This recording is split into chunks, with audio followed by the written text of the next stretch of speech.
Arestado ang isang lalaki matapos mahulikham na nagnanakaw umano ng gatas sa isang tindahan sa barangay Santa Lucia, Pagadian City.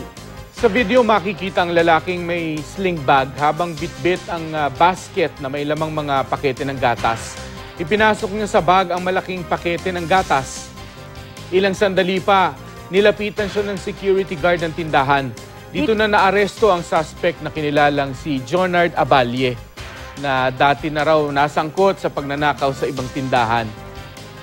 Inamin naman ni Abalye ang ginawa sa barangay Dao sa parehong lungsod na hulikham din ang pagnanakaw umano ng CPU ng isang lalaki sa pinapasukan niyang opisina.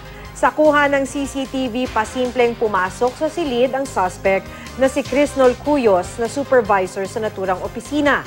Binaklas niya ang CPU na nasa mesa sa dulo ng opisina at maya-maya ay binitbit niya ito palabas. Ayon sa pamunuan ng opisina, matagal na nilang alam ang ginagawa umanong pagnanakaw ng suspect. Sa ngayon, nakakulong na si Cuyos at nahaharap sa kasong pagnanakaw.